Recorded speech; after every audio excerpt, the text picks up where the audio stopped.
2018 is 'n bietjie anders as 2016 en 17 se vraag oor die Doppler-effek. In hierdie geval is die klankbron die alarm van 'n stilstaande voertuig. Daar's natuurlik weer 'n patrolliemotor ter sprake. As dit nie die polisie is nie, dan is dit 'n ambulans of 'n patrolliemotor wat dan nou beweeg en dan op 'n spesifieke tydstip hoor die bestuurder van die patrolliemotor 'n klank met 'n frekwensie 50 Hz laer as die klank wat deur die alarm vrygestel word. Dis gevra in 2016, dis gevra in 2017, stel die Doppler-effek in woorde. Hierdie definisie moet jy ken. Is die patrolliemotor besig om na of weg van die geparkeerde voertuig te ry? Nou die antwoord is weg van. Hoekom sê ons so? Want die waargenome frekwensie is 50 Hz laer as die frekwensie van die sender, wat in hierdie geval die van die alarm is. Vervolgens moet ons die frekwensie van die klank wat deur die alarm vrygestel word bereken, so dis Fs. Nou ons weet dat die spoed van 'n golf is gelyk aan die frekwensie van daai golf maal met die golflengte.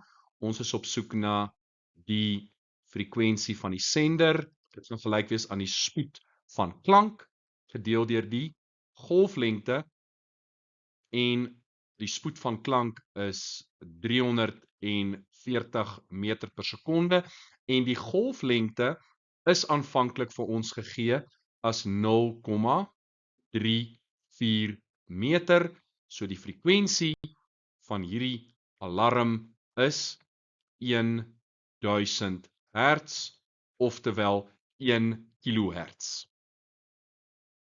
Die patrolliemotor beweeg 'n afstand van X meter in 10 sekondes. Bereken die afstand van X. So, om daai afstand X te bereken, ons het afstand, ons het tyd, ons gaan die spoed van die patrolliemotor, wat VL gaan wees in hierdie geval, gaan bereken. Nou, hierdie is die klassieke 6-punt som. Jy begin met hierdie vergelyking en kom ons kyk. Ons weet die frekwensie soos waargeneem deur die patrolliemotor is 50 Hz laer as die klank wat deur die alarm vrygestel word. So FL gaan 950 Hz wees, want dit is 1000 minus 50. Dan, die spoed van klank is 340 meter per sekonde. Nou, omdat FL kleiner is as Fs, kom ons evalueer gou-gou daardie breuk vanuit 'n wiskundige oogpunt. Beteken dit dat die noemer moet groter wees as die teller gaan kleiner wees as die noemer. Met ander woorde, dit wat bo die lyn is, moet kleiner wees as dit wat onder die lyn is. Met ander woorde, ons gaan VL aftrek, minus die spoed van die luisteraar, wat dan die spoed is van die patrolliemotor.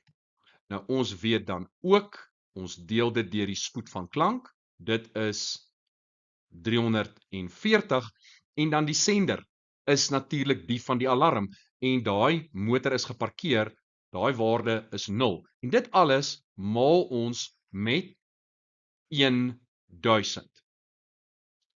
Want dit is natuurlik die frekwensie van die sender, van die alarm.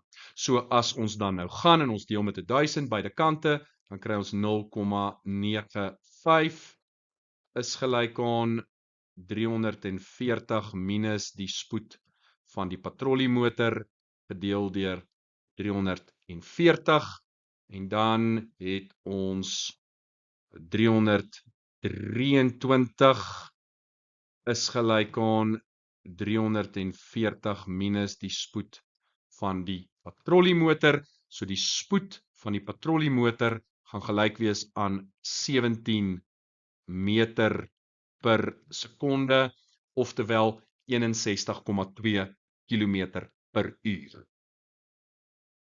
ons het nou die spoed van die patrolliemotor, so ons weet dat V is gelyk aan verandering in verplasing deel deur 'n verandering in tyd. So daai delta x gaan gelyk wees aan die spoed maal met die verandering in tyd. Wat is die spoed? Ons weet dit is 17 meter per sekonde en dit is vir 10 sekondes. So die antwoord is 170 meter.